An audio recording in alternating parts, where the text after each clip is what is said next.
Selamat malam pemirsa, jumpa lagi di tajuk utama edisi hari ini Senin 12 September membahas progres penanganan banjir dan tanah longsor di Kota Sorong yang terjadi 2 September lalu. Senang sekali karena saya bisa kembali bertemu Anda di acara malam hari ini dan sudah di samping saya Ketua Tim Penanganan Bencana Kota Sorong, Bapak Dance Sangkek. Selamat malam. Selamat malam. Dan di sebelah kiri saya Kepala Dinas Pekerjaan Umum dan Perumahan Rakyat Papua Barat. Ya, pemirsa, dari awal kita bahas soal penanganan bencana banjir dan tanah longsor ini pada hari Senin 2 pekan lalu kita bicara soal bagaimana menormalisasi kali-kali. Tetapi karena ini sudah masuk kepada tahap pemulihan, kita akan bicara soal apa saja progres sampai dengan tahap pemulihan ini yang bisa Anda ketahui. Dan saya awali tajuk utama malam ini yang saya anggap sebagai tajuk utama spesial dari Ketua Tim Penanggulangan Banjir dan Tanah Longsor di Kota Sorong. Pak Dance, kalau sampai dengan tahap pemulihan, progresnya seperti apa? Baik, terima kasih pemirsa dan penonton CWM yang kami hormati dan seluruh warga di Kota Sorong yang sedang mengalami bencana banjir. Saya secara pribadi dan atas nama pemerintah provinsi yang ditugaskan untuk mengkoordinasikan tim percepatan penanggulangan bencana banjir itu sendiri, menyampaikan selamat malam dan juga bersyukur kalau kita bisa bertemu di saat ini untuk berdialog tentang apa respon kita bersama, baik kami pemerintah provinsi tapi juga pemerintah nasional, ya, Kementerian Sosial, tapi juga Badan Bencana Nasional dan juga pemerintah kota bersama-sama untuk meresponi apa yang terjadi di tanggal 22 Agustus 2022 yang lalu, yaitu bencana banjir. Dan menyikapi hal itu, Bapak Gubernur Provinsi Papua Barat mengeluarkan satu pernyataan darurat bencana dan menugaskan kepada tim dari provinsi yang diketuai oleh koordinatornya Pak Asisten 2 dan saya sebagai ketua, dan didukung oleh beberapa OPD teknis terkait untuk terus mengambil langkah cepat, ya. Ketika tanggal 22 terjadi, 23 kami sudah ada di sini. Kita berada di satu fase darurat. Dan darurat itu biasanya respon yang dilakukan adalah evakuasi, ya, pelayanan terhadap kebutuhan-kebutuhan pokok yang memang tidak bisa dipenuhi karena tersandra dengan banjir. Misalnya makan minum, kemudian teman-teman di PUPR gerak cepat untuk mengurai beberapa titik yang sangat krusial, lalu banjir itu bisa diurai dan bisa menurun, lalu beberapa waktu kemudian sudah aktivitas bisa dapat berjalan. Oleh karena itu, setelah kami melakukan beberapa langkah-langkah darurat, terutama paling banyak di infrastruktur dengan melibatkan PUPR juga kementerian, ya, balai wilayah sungai, balai pelaksana jalan, balai cipta karya, ya, dan dipimpin langsung oleh Kepala Dinas PUPR secara koordinatif fungsional tugas. Mereka bergerak cepat dan menggerakkan hampir 22 alat berat untuk ada di titik-titik menyeluruh di seluruh Sorong, lalu mengurai. Dan puji Tuhan, hari ini ketika kami evaluasi tanggal 8, jadi aktivitas darurat itu sudah mulai kepada pemulihan. Artinya orang sudah bisa berakses. Tadinya ada sekitar 13 sekolah sama sekali tidak bisa belajar, ada satu universitas, nanti setelah itu sudah mulai beraktivitas. Nah, sehingga program-program darurat itu mulai dari itu, menangani, mengurai banjir, kemudian memberi pelayanan sembako, pelayanan kesehatan, ya, kemudian meminta masyarakat untuk ikut berpartisipasi di dalam proses pergerakan cepat itu, kemudian memberi juga bantuan tunai. Jadi Pak Gubernur Provinsi Papua Barat memberi bantuan tunai kepada pemerintah kota miliar. Di samping ada progres bantuan program yang sedang kami lakukan, itu juga pembiayaan dari darurat yang dikucurkan oleh pemerintah provinsi. Lalu nanti setelah ini kita sudah begitu mengevaluasi tanggal 8, kondisi yang terpapar tadi yang tidak bisa itu sudah mulai terurai, aktivitas sudah berjalan, mulai sekarang masuk ke pemulihan. Ya, pemulihan terutama mengurai itu tadi. Nanti Pak Kadis PU akan menyampaikan beberapa langkah-langkah strategis yang sudah dilakukan. Lalu memang banjir betul-betul terurai. Terurai. Tapi yang saya dapat informasi, kehadiran tim di Sorong ini tidak hanya terfokus di kota, tapi juga di kabupaten. Apa benar? Dan kalau memang itu benar, seperti apa juga orientasinya di sana dibanding dengan kota? Memang hujan yang terjadi bukan hanya di Kota Sorong saja, hampir di seluruh Papua Barat, lebih khusus di Kabupaten Sorong, juga di beberapa tempat yang lain. Lalu di saat yang sama ada sekitar 4 distrik di Kabupaten Sorong kemarin itu terendam. Nah, jadi Pak Kadis PUPR dan teman-teman sudah bergeser juga untuk mengurai itu di Sorong. Lalu kami memberi bantuan tanggap darurat juga. Dan Pak Gubernur mengucurkan ada sekitar 750 paket yang sudah didistribusikan. Lalu saya juga secara pribadi mendapat tugas juga dari Pak Gubernur jadi ketua tim percepatan di Kabupaten Sorong. Ya, untuk bukan hanya banjir saya, tapi beberapa program strategis yang di Kabupaten Sorong yang kita akan kawal bersama-sama untuk kementerian. Ya. Untuk sementara saya pindah dulu ke Kepala Dinas. Pak Yohanes, ini perintah seperti apa Pak? Sampai akhirnya tadi penjelasan awal itu puluhan kendaraan berat. 23 kendaraan berat dikerahkan. Seperti apa perintahnya sampai akhirnya sebegitu hebat harus menjadi perhatian serius Dinas? Iya, pertama-tama saya sampaikan selamat malam untuk pemirsa CWM dan kita semua. Ini kali kedua saya berada di sini. Saya berharap pada kedua kali berada di CWM ingin menyampaikan bahwa kerja-kerja yang kami lakukan di Kota Sorong sudah sangat maksimal dan berpengaruh terhadap banjir yang saat ini kita tangani di Kota Sorong. Jadi pada pertemuan pertama 2 minggu lalu saya sampaikan bahwa itu begitu diperintah Gubernur, kami sampaikan bahwa ada beberapa belasan alat berat kita turunkan, ekskavator. Dan sampai hari ini berjumlah 23 dengan sekitar hampir 60 trek, armada trek. Kenapa hal itu bisa terjadi? Karena banjir yang terjadi di kali ini di Kota Sorong sangat besar, sangat areanya sangat luas, seluruh Sorong terdampak. Jadi tidak bisa dengan 1-2 alat saja. Ya, dengan itu, oleh sebab itu perintah Gubernur kami benar-benar maksimal untuk kerja untuk menangani banjir ini. Itu yang berakibat kendaraan begitu banyak dan perlu diketahui bahwa sampai pada malam hari ini 21 lokasi yang kita sedang tangani khusus, perhatian khusus dari semua alat berat. Jadi menyeluruh di seluruh Kota Sorong hari ini kita lakukan. Ya, targetnya sampai dengan malam kita bicara ini sudah berapa persen kalau dihitung-hitung dari target akhir?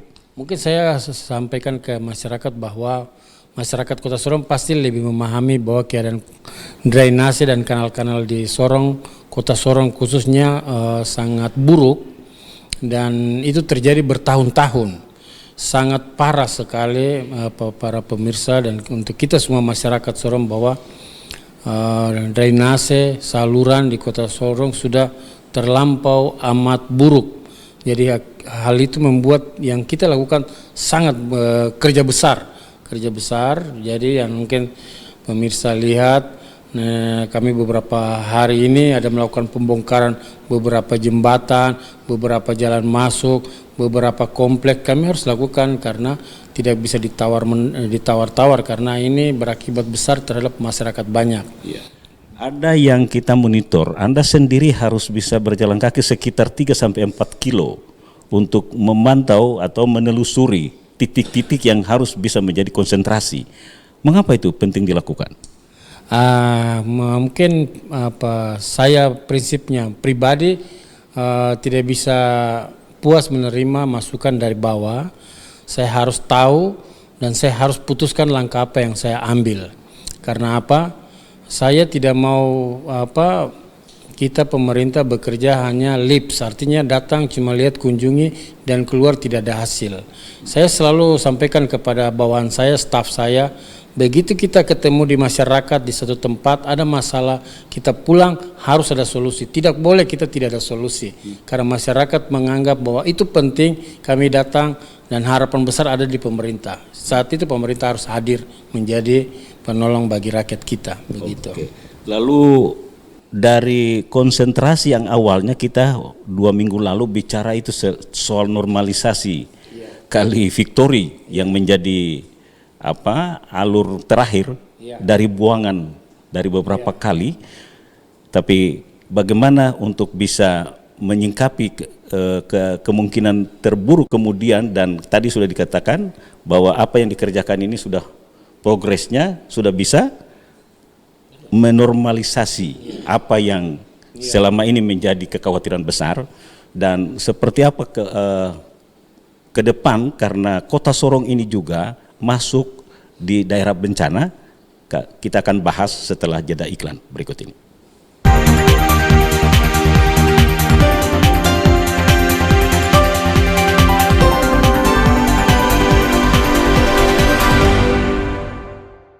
Sebelum kita masuk kepada bagaimana memikirkan soal menyiapkan kota yang disebut-sebut sebagai kota bencana, ini saya masih terus dulu sedikit dari Kepala Dinas, Pak Yohanes. Ini soal progres yang tadi disebut ini. Apa yang perlu harus dipahamkan kepada masyarakat soal pekerjaan besar yang tadi belum kita jelaskan sebelum jeda tadi? Iya, terima kasih. Mungkin saya kasih pencerahan kepada masyarakat sekali lagi bahwa masalah drainase dan saluran di Kota Sorong memang sudah sangat buruk. Jadi tidak semudah membalik tangan untuk menyelesaikan masalah ini. Oleh sebab itu, yang kami lakukan hari ini, gerak cepat kami lakukan adalah paling tidak membebaskan masyarakat dari masalah banjir ini. Ada beberapa, terutama mungkin kita lihat sampai hari ini ada beberapa rumah yang ketika hujan besar memang masih tergenang. Saya memang dengan staf kami, dengan tim semua fokus dulu kepada infrastruktur umum. Jadi kepada jalan, gereja dan lain-lain supaya akses ini jangan sampai putus. Itu tujuan kami. Kita sudah lihat bahwa saat ini kanal Victory, Klagison dan di sekitar kilometer 12 sudah dalam kita mampu untuk atasi lagi. Hujan sebesar apapun sudah tidak akan keluar. Tetapi yang sekarang jadi permasalahan adalah saluran-saluran yang ada di kompleks itu yang memang menjadi atensi kita ke depan. Tetapi perlu sampaikan kepada masyarakat bahwa dalam tanggap darurat ini kami punya ruang terbatas. Jadi bagaimana kita menyelamatkan kota supaya hidup kembali, tentang pekerjaan-pekerjaan yang menuju kepada penanganan drainase di dalam kota maupun kompleks-kompleks itu akan kita pikirkan pada pekerjaan-pekerjaan dari Provinsi Papua Barat. Terkait dengan, kalau tidak salah hari Sabtu pagi itu ada aksi yang melibatkan hampir seluruh komponen warga kota itu, baik dari institusi TNI, Polri, organisasi kepemudaan, mahasiswa, organisasi masyarakat. Apa yang menjadi tujuan besar sehingga harus menggerakkan sebegitu banyak di aksi hari Sabtu itu? Ya, hari Sabtu lalu, 2 hari lalu memang itu ada aksi. Saya kebetulan adalah Ketua Umum Ikatan Alumni Jawa Timur di Tanah Papua.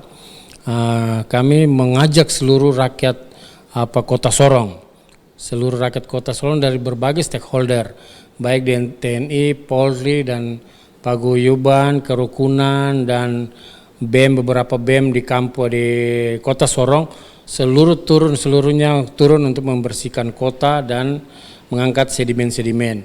Kenapa perlu kita lakukan itu?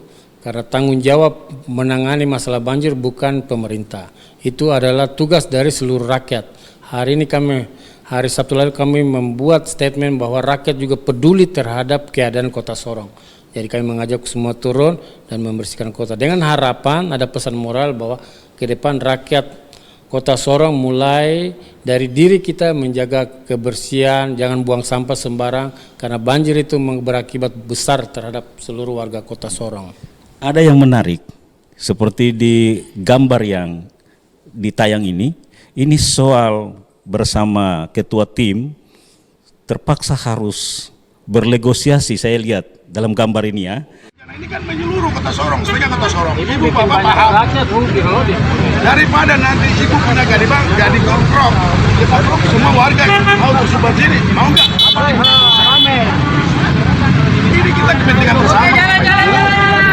Dalam banyak mobil, Pak. Mobil nanti begini loh Pak ya, kita bongkar, bapak bikin jembatan darurat, ini kita datang berapa banyak dan kita mau bikin desain sama semua jembatannya.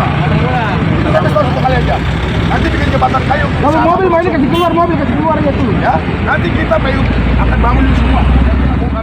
Apa yang dijelaskan dari pertemuan dengan pemilik toko kalau tidak salah dalam rencana untuk membongkar alur-alur masuk ke pertokoan itu? Iya, memang perlu diketahui pemirsa, memang beberapa hari kita dalam melaksanakan penanganan banjir ini untuk menjatuhkan, merubuhkan beberapa jembatan atau jalan masuk kompleks-kompleks perumahan atau toko-toko tempat usaha, memang terjadi perdebatan luar biasa. Apa yang diaspirasikan ke situ? Ya, mereka memang kami tahu dari sisi ekonomi menghambat penghasilan mereka. Artinya bahwa itu jalan masuk akses ke toko mereka, tetapi kami pemerintah harus kuat. Kami sebagai pelayan, tetapi kami berdiri untuk masyarakat banyak. Ketika ada suatu oknum atau person atau beberapa orang yang mengganggu kepentingan orang banyak, di situ pemerintah harus hadir. Jadi kami harus membongkar jalan masuk, tetapi kami pemerintah Papua Barat berusaha untuk real, artinya bahwa ketika mereka kita jatuhkan, kita akan bangun dengan jembatan sementara, dan ketika APBD berikut ada, kami masukkan fisik untuk menggantikan jembatan mereka. Saya kira kami cukup adil dalam hal ini untuk kepentingan seluruh rakyat Sorong. Sebagai ketua tim penanggulangan, langkah ini sudah dianggap benar? Ini saya harus menemukan itu. Ya, menambah berapa klarifikasi soal merubuhkan dan membongkar itu. Yang tadi kita kerjakan hari ini adalah mengurai beberapa selokan ya, yang ada di bahasa undang-undang jalan Damija, daerah milik jalan. Dan daerah milik jalan yang jalan nasional itu kiri kanan itu harus 25 meter. Nah, 25 meter, bayangkan dari as jalan besar itu ke kanan kiri 25 meter. Nah, sekarang apa yang terjadi hari ini? Selokan yang tadinya dibuat oleh balai jalan dengan Damija itu sendiri ditutupi semua dengan bangunan-bangunan, lalu mereka bikin menurut mereka mau sendiri, lalu endapan itu sudah tutup sama sekali, tidak ada akses air. Nah, ketika air datang, dia punya jalan tadi dihalang. Akhirnya daerah yang tadi, bayangkan tadi kita ada kasus orang bicara macam nanti Pak LMA bicara itu di Polres Sorong Timur, tidak pernah ada air di situ. Tapi bayangkan bisa pakai Motor perahu karet. Speed. Bukan perahu karet, speed kemarin. Speed. Naik di atas itu. Bayangkan. Begitu hebat. Nah, itu karena alur air daerah milik jalan yang harus sudah dilakukan penutupan. Nah, cuma yang menjadi masalah itu kenapa izin-izin itu diberi tanpa ada semacam itu yang harus dilakukan, lalu mereka punya ada semacam persyaratan gitulah. Kau tahu ini jalan nasional, ini daerah milik jalan. Saya lihat di gambar yang tadi kita tayang. Ya. Anda juga ikut. Oh, saya marah. Bagaimana untuk bisa? Saya bilang bongkar. Tidak ada alasan bagi dia untuk menuntut, karena apa? Tidak ada izin untuk membangun di sekitar itu. Nah, akhirnya bongkar itu. Kalau tidak senang, bikin aduan. Kan tidak mungkin ya. Nah, itu semua terjadi dari ujung Rufai sampai di kilo sana itu masalahnya itu. Akhirnya sudah Begitu, Sur. Kita ini bicara ini di tanggap darurat, Pak. Ya. Tapi sebelum tadi jeda, saya sudah informasikan bahwa sekarang kita membangun di kota ini adalah membangun di daerah rawan bencana. Apa ke depan yang harus bisa dipahamkan? Tidak hanya kepada pemerintah daerah, tetapi juga kepada masyarakat untuk mewaspadai ancaman membangun di kota bencana ini. Baik, jadi secara keseluruhan, bukan hanya Kota Sorong saja, Papua Barat ini bahasa bencana tuh, dia berada di Ring of Fire. Itu daerah lintasan bencana. Itu bencana, bayangkan. Itu bencana kan bencana alam. Nah ini juga alam, tapi terus terang saya ini harus jujur, ini bencana yang dibuat oleh masyarakat kota sendiri. Ya, karena ketika saya ikut dengan ini Pak Kadis ini adik saya ini, kami bergerak mulai mengurai di Muara. Bayangkan, alat itu diangkat itu apa? Kasur yang dibuang, plastik, kursi-kursi bekas, bayangkan itu, karpet, begitu banyak, lalu pasir. Nah itu artinya bahwa bencana banjir ini bukan terjadi semata-mata karena hujan lalu meluapnya air, ulah masyarakat kita sendiri. Lalu memang bencana banjir menjadi sesuatu yang orang bilang itu sudah biasa. Orang Sorong bilang itu biasa. Padahal banyak orang korban jiwa, harta benda, dia harus bangun lagi. Apakah memang kita ini pemerintah harus duduk diam? Ya toh? Ya. Jadi makanya pemerintah melalui Pak PJ ini sangat luar biasa. Bukan hanya di sini saja. Bintuni kemarin kita ya. Wondama, Maibrat di gunung terbanjir juga. Dan terakhir Sorong. Nah Sorong ini posisi selain berada di Ring of Fire itu sendiri, Sorong ini epicentrum ekonomi nasional di timur. Bukan di Papua Barat, timur. Mengapa? Ada PKN, Pusat Kegiatan Nasional, ada di sini. Oleh Tata Ruang Nasional. Ada Simpul 10, Simpul Tolau, ada di sini. Ada KEK. Ini bukan hal yang gampang. Ada KSPN Raja Ampat, masuk melalui Sorong. Nah, makanya Sorong itu penting. Makanya semua orang datang. Begitu banyak orang membutuhkan ruang, dia asal masuk saja. Arahan pemanfaatan ruang itu menjadi sesuatu yang kita lemah. Kita awasi. Lalu kita biasa ada itu RTBL, Rencana Tata Letak Bangunan dan Lingkungan. Nah ini kita gagal. Ini kita gagal sama-sama.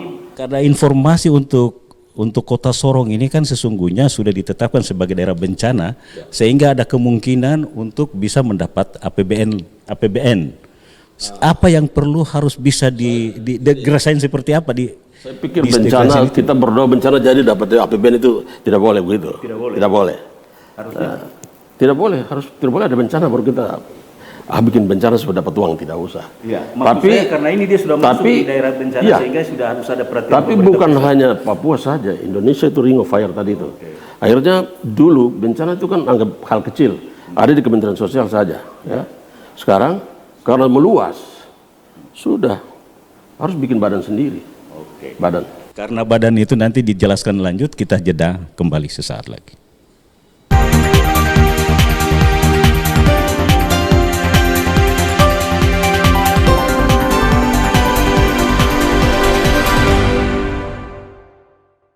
Ya, soal perencanaan pembangunan, grand design pembangunan kota Sorong di daerah rawan bencana ini kalau saya ikuti, ini tidak hanya kota Sorong Pak, tetapi juga di daerah salah satu di Aceh yang dulu pernah jadi bencana alam terbesar itu juga. Tetapi untuk mendapatkan support sekurang-kurangnya dalam menangani bencana ini, jangan sampai daerah tidak memiliki cadangan dana untuk menggerakkan dengan cepat langkah-langkah cepat itu sendiri. Kan perlu perencanaan. Seperti apa yang harus disampaikan sehingga bisa menjadi perhatian untuk bisa mendapat dukungan dana pusat itu. Memang pemirsa sekalian saya hormati, bencana ini kan ada terjadi secara klaster gitu ya. Ada bencana yang tingkat pengaruhnya itu cuma level. Bencana itu ada level yang provinsi, level kabupaten kota, level nasional gitu ya. Nah, Level itu ditetapkan berdasarkan luasan bencana, kemudian kerugian yang ditimbulkan, korban jiwa yang begitu banyak. Nah itu biasanya lalu nanti pemerintah memberikan penetapan status dan level. Nah itu dalam narasi normatifnya gitu ya. Tetapi sekarang ini macam banjir Sorong, tidak perlu level. BNPB nasional ya, dia turun, deputi kesiapsiagaan turun kasih bantuan. Kemudian Kementerian Sosial dia turun kasih bantuan. Provinsi apalagi? Jadi tidak perlu dana cadangan untuk bisa cadangan. Ada di setiap pemerintahan itu ada dana yang disebut dana daerah, kabupaten, kota, provinsi. Semua ya. Kabupaten, kota, provinsi, nasional, apalagi di BNPB. BNPB itu dana tanggap darurat itu standby. Nah, sehingga ketika bencana terjadi, lalu mulai ada pergerakan yang begitu cepat, seperti kami di provinsi. Pak Gubernur merintahkan, Pak Bela coba bikin analis perencanaan kita punya tanggap darurat, kita perlu berapa biaya. Nah, lalu kami bikin, ada yang bantuan langsung, tunai ke pemerintah dari bawah untuk memberi penguatan. Terus ada yang kita kasih langsung ke yang korban, kemudian dalam bentuk program. Itu darurat sendiri, terus pemulihan, nanti rekonstruksi. Berapa besar anggaran yang sudah sampai digulirkan sampai dengan sekarang masuk di pemulihan sekarang? Kalau tanggap darurat ya, jadi saya izin Pak Gubernur kalau saya nanti, tapi saya yang merencanakan itu saya juga kasih tahu bahwa memang kami ada di anggaran mau ke perubahan ya. Lalu begitu bencana terjadi, biasanya di dana tidak terencana atau tak tersangka gitu ya, tak terduga yang kita. Nah itu yang perintah Pak Gubernur untuk kita buat perencanaan, lalu kita di provinsi mengalokasikan sekitar 11,5 miliar. 11,5 miliar itu 5 miliar kita bantu langsung tunai ke pemerintah kota, sisanya untuk mendukung aktivitas seperti ada di KPU-an, melibatkan komunitas masyarakat atau TNI Polri, kemudian posko induk, dapur umum, kemudian logistik, pelayanan kesehatan, dan kita lakukan selama ini, sekarang ini. Soal perencanaan Pak yang barangkali bisa menjawab ini, kota yang dibangun di atas daerah rawan ini, cukupkah seperti yang Gubernur sudah melarang galian C ditutup, yang sudah didukung dengan pejabat wali kota, cukupkah seperti itu atau? Jadi galian C ini jadi ada krusial. Kemarin setelah melakukan evaluasi, Pak Gubernur kan perintahkan harus tutup langsung polis lain. Jadi polisi turun, Kodim turun, masyarakat adat tutup sudah. Nah, ketika mulai melakukan identifikasi untuk langkah ini harus kita lakukan. Ternyata jadi kami harus pergi ke lapangan dengan Pak Wali Kota. Kami ke sana mengidentifikasi. Memang kalau dari segi di kehutanan yang punya kewenangan kawasan itu hutan lindung. Kalau hutan lindung tidak ada izin apapun, tidak bisa. Tetapi begitu kebijakan TORA ya, TORA dikeluarkan Pak Presiden, lalu kawasan yang lindung itu sendiri dengan juga satu hal yang lain adalah dukungan material untuk suplai pembangunan kota. Bukan kota saja, Sorong Raya. Batu tela cetak sini pakai pasir, bawa ke Maibrat bangun rumah. Saya juga lakukan itu. Saya bicara ini kasus. Itu yang memicu ya. Nah, karena memang kita mau kemana cari material itu? Itu satu. Kemudian penimbunan, kita juga butuh di situ. Masyarakat banyak hidup dari situ. Pak Gubernur dari sisi kewenangan galian C atau pertambangan rakyat dilarang karena sudah kasus 33 orang sudah tersangka waktu itu. Sampai di pengadilan bebas juga, ini hukum juga jebol ini. Harusnya tidak ini ya. Terus dari segi kehutanan sudah tidak ada lagi ruang. Tapi soal ada di situ dua hal ini. Ada masyarakat kita hidup di situ, kemudian suplai material untuk pembangunan-bangunan kita ada di kota, kabupaten sampai kemana-mana di Sorong Raya, ambil di situ. Nah sekarang kalau mau berani, kita bikin seperti daerah lain, Fak-Fak. Fak-Fak tutup, pasir itu. Ambil dari daerah lain. Ambil daerah lain. Itu risiko sudah. Pak Permenas, dalam beberapa waktu lalu kami sudah berdialog dengan Ketua Tim Percepatan Penanganan Darurat Bencana dan Tanah Longsor serta dengan Kepala Dinas Pekerjaan Umum dan Perumahan Rakyat Provinsi yang orientasinya juga nanti pada satu saat Kota Sorong yang dibangun di atas rawan bencana ini, dia juga sepertinya akan juga menyangkut dengan hak-hak tanah adat itu sendiri.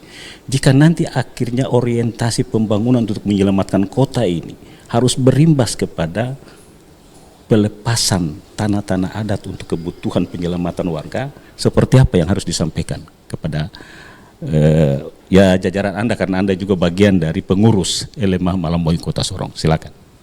Kalau kita lihat dari tanah yang sudah diberikan oleh yang punya hak ulayat, itu nanti mungkin dari instansi terkait itu berhubungan dengan mereka yang punya hak ulayat itu. Penyelesaiannya seperti apa? Kenapa ada penghuni atau masa yang tinggal di daerah situ? Nah, itu mungkin yang nanti kota atau provinsi, apalagi sekarang provinsi yang tangani. Mungkin dari tim provinsi yang bisa datang menemui yang punya pendekatan dengan yang punya hak ulayat. Ya, saya kira kalau untuk daerah yang belum ditempati, kita berhubungan yang punya hak ulayat di situ. Suka atau tidak suka, mungkin dia bisa berikan untuk kepentingan bersama. Karena ya kalau dilihat daripada tanah itu kosong, dipakai untuk sertu atau galian pasir untuk bawa ke proyek-proyek, mendingan dikasih untuk masyarakat. Ya, atau kalau dia memang mau ingin untuk masyarakat tinggal di tempat yang dia punya, seperti itu. Kalau memang dia rela untuk berikan ke pemerintah, ya kita bersyukur, puji Tuhan untuk masyarakat. Karena sini Kota Sorong adalah kota bersama. Jadi orang Moy pada prinsipnya tidak pernah dia tidak berikan dia punya tanah, selalu dia berikan. Karena siapa lagi kalau bukan orang dari luar yang datang untuk membangun Kota Sorong. Saya kira seperti itu. Yang pernah orang Moy katakan, mari kita tinggal bersama-sama. Yang penting membangun Kota Sorong. Kalau soal dengan yang informasi yang kita dapat ini sendiri di beberapa kawasan, sebut saja daerah Kampung Bugis, itu menurut informasi itu tidak bisa diizinkan untuk membangun. Dari pengamatan lapangan seperti apa? Nah itulah, dia ada di hall itu ya. Penambangan di atas sedikit melewat situ sudah. Hujan sedikit pasti. Harusnya jadi, apa yang perlu harus diingat ke situ? Dua saja, pilih, relokasi. Relokasi daerah itu, tapi cukup luas, masyarakat begitu banyak. Saya kemarin bicara dengan teman-teman di PUPR waktu evaluasi di Balai Cipta Karya. Salah satu untuk mengatasi masalah kumuh di kota-kota seperti yang baru bertumbuh seperti ini, dan kepadatan penduduk dan lalu ruang untuk tidak ada, rusunawa sudah. Baik, saya kira seperti apa kok orientasinya nanti, karena ini juga menjadi terkait dengan tanggung jawab untuk menghapus itu. Apalagi kota ini kan menjadi kota ya. Pembangunan perumahan kumuh itu. Bagaimana nanti kemudian itu harus bisa disiasati, Dinas? Ya, mungkin apa yang saya ingin sampaikan kepada permisa dan seluruh rakyat bahwa dengan pengembangan Kota Sorong yang begitu sangat cepat, beberapa kawasan yang merupakan daerah resapan itu sudah menjadi tempat-tempat bangunan. Hal itu membuat ketika banjir, pasti banjir itu akan mencari tempat untuk dia mengalir. Dan ketika sudah ada bangunan-bangunan itu pasti air itu pasti keluar masuk ke setiap perumahan kompleks. Jadi memang itu sudah resiko. Jadi perlu kami pemerintah, kita berharap pemerintah kota dengan kita sinergi baik supaya menata kembali lagi itu RT RW di dalam kota ini, sehingga mana tempat yang bisa dibangun rumah, perumahan, dan mana yang tidak boleh. Karena posisi saat ini yang saya sampaikan 2 minggu lalu bahwa Kota Sorong berada pada daerah yang sudah ambang batas dari air laut. Ketika air laut pasang pasti naik dalam kota, dan itu harus pemerintah kita semua bijak dan seluruh rakyat dukung untuk kita menyelesaikan masalah itu. Mungkin saya tambahkan tentang setelah ini, selain Galence, kami dari PU Provinsi sudah membuat grand design cepat untuk rencana drainase dalam perkotaan. Salah satu yang kami sudah eksekusi itu contoh di depan di Jupiter, Jalan Sungai Maruni. Kita lihat begitu kami ukur, kami menemukan bahwa elevasi antara di lampu merah dengan di sekitar Jupiter ternyata beda tingginya 1,5 meter. Jadi ketika akhirnya kita langsung kasih turun yang di lampu merah sekitar 1,5 meter. Kita lihat hari ini bahwa begitu hujan besar cepat sekali turun dan sekarang Jupiter terbebas. Itu hal-hal yang perlu kita identifikasi. Ada beberapa hal hari ini kita kemarin kita lihat Sabtu itu kita ada kerja dari kilo 10 ke kilo 12, kita menemukan beda elevasi juga. Kita mau pecahkan aliran air dari kilo 10 itu ketika banjir maksimal kita bawa air itu ke kilo 12 lewat di sepanjang batalion ke Universitas Victory dan ke depan. Hari itu harus kita lakukan karena memang perlu identifikasi yang cermat dan kami sekarang lakukan grand design untuk itu. Seperti saya sampaikan, kami ada beberapa referensi, kami akan membuat cek dam maupun dengan kolam retensi. Karena apa? Begitu air dengan sangat banyak masuk dalam kota dan saluran drainase tidak mampu menampung, kita ada satu kolam atau 2 kolam retensi yang menampung dulu. Ketika air surut baru kita buang ke laut. Lokasinya di mana nanti akan jadi prioritas kolam retensi? Alternatif yang kami sudah siapkan, tetapi kami perlu komunikasi dengan Kota Sorong, Pemkot Kota Sorong, seperti di daerah PLTD di belakang itu ada daerah yang sangat luas. Dia saat ini menjadi daerah resapan. Itu kalau dibangun berarti Kota Sorong di sekitar situ hancur. Jadi memang kami sarankan bahwa kolam itu menjadi lokasi yang nanti kami persiapkan untuk kolam retensi. Kita akan bangun, air turun dari atas, dari Kampung Bugis dan lain-lain, semua kita simpan di situ. Ketika air surut, kita bawa buang ke laut lewat depan Mega. Ini masih tersisa sedikit dari tadi disebut elevasi alur ini sendiri. Ada kemarin informasi juga dari Kali Victory, walaupun sudah dikeruk sebegitu macam, tapi hujan beberapa hari kemudian itu dia tidak dari kalinya, tetapi dia merembes dari belakang. Apa yang terjadi di sana? Apakah bahwa muara sungai itu masih perlu harus diperdalam lagi sehingga tidak mengganggu lagi karena ada keluhan seperti itu yang kita terima? Iya, memang tadi saya sampaikan bahwa ini sudah terjadi di masalah di Kota Sorong sudah terjadi lama sekali ya, baru kali ini ditangani serius oleh kita sampaikan sebagai pemerintah, kami sampaikan permohonan maaf bahwa kali ini kami serius untuk tangan ini. Saya sudah mengunjungi melihat beberapa muara Victory maupun muara di Bandara Deo di kali situ. Ternyata memang seluruh sedimen yang kita bawa dari atas, dari Kampung Bugis dan lain-lain, mereka akan numpuk di muara karena berlawanan dengan air laut. Jadi di sana sangat besar sedimen. Jadi itu saya sampaikan bahwa perlu kerja besar tidak semudah itu. Tetapi saya beberapa hari lalu ke Jakarta, saya sedang melobi yang namanya dragger. Dragger itu semacam alat penghisap itu pecek lumpur. Jadi itu nanti kami berusaha nanti kami koordinasi dengan Kota Sorong. Nanti kami karena dragger itu dia berfungsi, kita masukkan dalam lumpur, kita sedot, tarik untuk buang. Karena memang tidak bisa pakai alat itu lambat, harus pakai dragger. Kita lihat di Jakarta ada lumpur-lumpur itu pasti mereka pakai itu. Jadi kita hisap di situ di Muara Victory maupun di Muara Bandar Deo begitu. Kita jeda untuk mendengarkan statement closing dari kedua narasumber saya.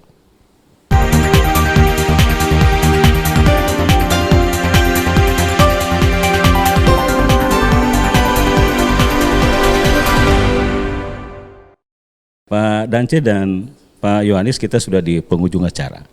Kita di dalam action yang kami juga pantau di lapangan, seperti yang tadi dijelaskan Pak Kadis di awal, itu terpaksa harus jembatan-jembatan yang sudah masuk ke daerah pembebasan itu harus dibongkar.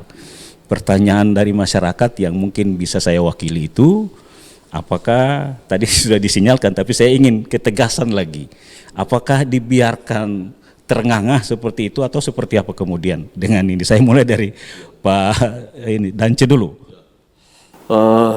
Kerja kami provinsi kan ini kan bencana ya, ada tahap darurat, kemudian pemulihan dan rekonstruksi. Nah, ya rekonstruksi. Nah, secara teknis teman-teman di sektor infrastruktur KPU-an sudah menemukan masalah. Masalah ada di rencana kita punya drainase. Kemungkinan rencana induk sampai ke rencana tersier itu belum ada. Kemungkinan. Kalau ada nanti itu juga akan kita review ulang supaya kami akan mulai kerja. Ini kerja Jawabnya siapa untuk mau mereview itu? ya kita karena lihat Sorong kota strategis memang kadang kita bicara soal kewenangan ya. Nah kewenangan itu kita tidak terpaku dengan kewenangan lalu itu kota punya urusan. Tidak. Kita lihat strateginya posisi kota ini. Ya. Jumlah penduduk Papua Baratnya kan Terbesar. hampir 60% ada di kota Sorong ini. Supply terhadap pertumbuhan ekonomi, SDM kita, IPM, kota Sorong menjadi barometer bagi Papua Barat dan Papua secara keseluruhan. Pakai Indonesia Timur, Sorong menjadi itu. Nah, kalau sudah begitu, tempat strategis menjadi tanggung jawab kita bersama terutama provinsi.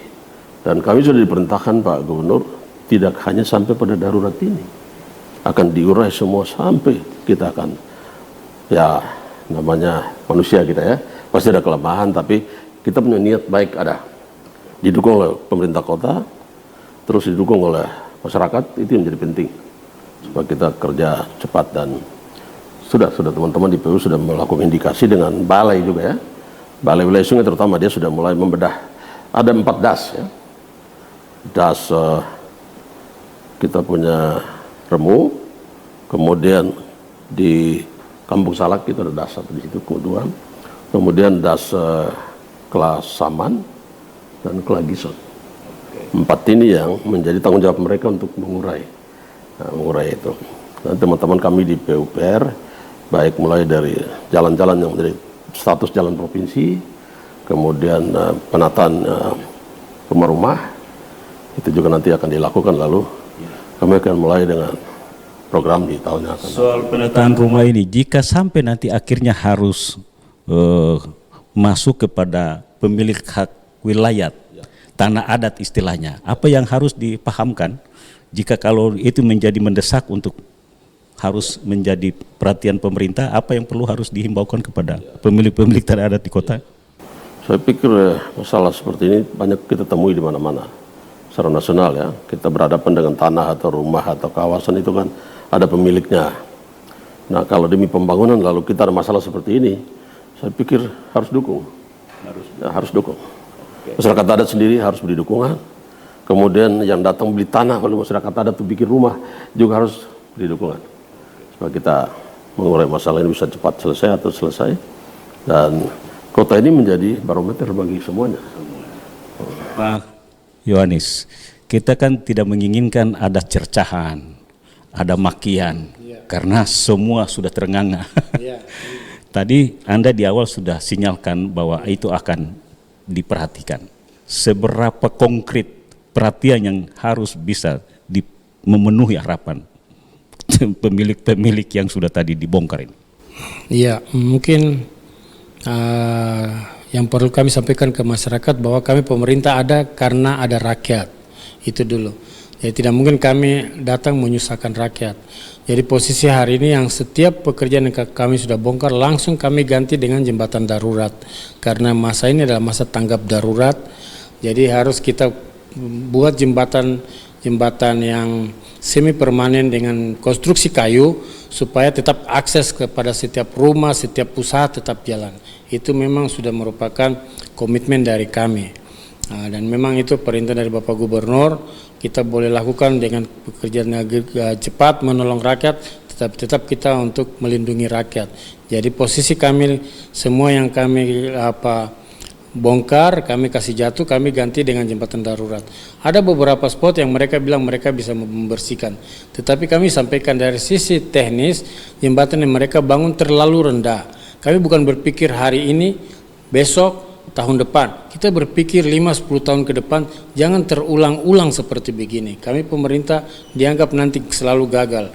Hari ini kami bongkar, kami ganti jembatan kayu, dan kemudian kami siapkan untuk di berikut perencanaan dan di APBD berikut kami akan ganti lagi yang lebih permanen dan lebih sesuai dengan teknis saluran. Jadi kita angkat, kemudian begitu banjir besar, walaupun dia naik, tetapi di dalam saluran itu saja, tidak meluber ke jalan raya. Ya, soal kerja kan tidak mungkin akan memuaskan semua pihak. Ya. Catatan terakhir Anda sebelum kita tutup. Saya pikir pekerjaan yang kami lakukan yang tadi disampaikan, memang saya dapat di masyarakat tidak selalu menyenangkan seluruh masyarakat. Pekerjaan yang kami lakukan adalah pekerjaan-pekerjaan yang benar-benar kami datang melihat dan langsung kami eksekusi. Jadi tadi di awal saya sampaikan, kami punya kelemahan, kami lakukan sebisa yang kami lakukan. Tetapi hari ini kami sampaikan permohonan maaf kalau tidak semua kompleks perumahan atau warga yang kami bisa sampai. Tetapi pada hari ini di dalam masa tanggap darurat dan masa pemulihan, sebisanya kami lakukan yang terbaik untuk seluruh rakyat di Kota Sorong. Oleh sebab itu kami sampaikan permohonan maaf apabila kami belum sampai kepada kompleks-kompleks, dan kami berharap ke depan ada pekerjaan-pekerjaan yang lebih konstruktif, kami akan intervensi hal itu. Pak Dance, sama, jadi perhatian kita tidak hanya pada pekerjaan fisik, tapi juga di awal yang Anda jelaskan itu soal bagaimana menjawab segera mereka yang terdampak. Apa yang Anda sampaikan sebelum kita tutup, karena untuk menyenangkan semua pihak ini? Pertama, bencana itu sesuatu yang kita tidak rencanakan, tidak duga. Nah, karena itu kesiapsiagaan bencana itu menjadi waspadaan kita bersama semua warga. Kemudian langkah-langkah yang kita sedang lakukan sebagai respon ini, saya ingin bicara sedikit soal bagaimana Pak PJ Gubernur sekarang ini. Beliau mungkin karena polisi ya, selalu berhadapan dengan masalah-masalah, itu mempengaruhi dia punya gaya. Datang Manokwari, kunjungan Manokwari, Bupati bicara Manokwari masalah, langsung tunjuk tim percepatan, rapat dan rumuskan. Lalu kami sudah melakukan itu dan beliau pimpin sampai di kementerian. Dari 6 usulan itu, ini proyek besar-besar. 5 disetujui tahun depan itu dibangun di Manokwari, itu akan berubah. Mega proyek. Alokasinya sekitar hampir 3 triliun lebih akan kita lakukan di situ. Nah, hal yang sama, jadi jangan sampai persepsi masyarakat, Pak, hari ini baru provinsi datang bikin gaya-gaya di sini. Ya, saya itu benang merah itu. Jadi beliau datang ke sini, berkunjung ke sini, lalu disambut dengan bencana. Sudah, perintah, kamu bikin tim percepatan tapi tidak sampai berhenti di bencana. Percepatan mengurai pembangunan infrastruktur yang strategis di kota, tapi juga Kabupaten Sorong. Nanti akan pindah lagi, dia akan kunjungi kemana begitu. Jadi beliau lebih maunya begitu. Kita tidak hanya narasi struktural saja, rapat kerja, musyawarah perencanaan, itu tidak, datang. Nah, karena itu kaitan dengan apa yang terjadi hari ini seperti Pak Kadis PU, kami punya kerja ini kan juga manusia, kami terbatas. Pemerintah provinsi juga terbatas. Nah, semua bisa terurai. Pembangunan biasa 3 pihak yang harus bekerja bersama-sama. Pemerintah, masyarakat, dan swasta. Nah, swasta di Sorong ini, mereka yang bangun kota ini sudah. Tapi pembangunan dilakukan secara parsial masing-masing, mempertahankan diri, mau bikin ini. Tapi respon terhadap keseluruhan, kebersamaan, terutama hal yang kaitan dengan bencana. Macam seolah-olah. Jadi kalau kita lihat di jalan ya, di Kota Sorong ini. Toko begitu ada banjir dulu, dia mulai kasih naik per lantai. Terus begitu naik lagi dia bikin dia berjalan, dia duduk nonton orang lain, dia tidak pusing dengan yang sebelah. Nah, partisipasi ini harus kita minta terus. Harus. Jadi swasta harus juga ikut memberi kontribusi. Dan ini peran dimainkan oleh pemerintah kota. Yang penting adalah pasti ada kekurangan. Ya. Tapi apa yang harus dipahami masyarakat? Ya. Jadi ini kita datang ini kan ajak ini. Ajak supaya mari kita datang sama-sama ya. Kita mau masalah jangan tuh kasih los lama-lama. Mari kita urai dia dan kita selesaikan di saat ini, mengurangilah minimal gitu. Itulah catatan penting dari 2 narasumber saya, Ketua Tim Percepatan Penanganan Banjir dan Tanah Longsor di Kota Sorong dan Kepala Dinas PUPR Provinsi Papua Barat. Saya tidak mau mengulas lagi apa yang kami sudah perbincangkan. Mudah-mudahan apa yang sudah disampaikan ini bisa menjadi pencerahan bagi kita semua. Catatannya, semua kita harus bertanggung jawab bagi keselamatan Kota Sorong. Akhirnya terima kasih Pak Dance. Waktunya sudah capek-capek harus datang ke studio. Terima kasih, selamat malam. Memang kami harus ada di sini karena tugas darurat ada di sini. Dan terima kasih Pak Yohanes Momot, Anda sudah buat sesuatu yang mudah-mudahan bisa membanggakan masyarakat Kota Sorong. Dan akhirnya sampai bersua lagi di lain kesempatan. Kami tak mau bersalah pada anak-anak cucu. Kami tak mau bersalah pada anak-anak cucu. Harus ada perubahan, harus ada perubahan, harus ada perubahan, harus ada perubahan.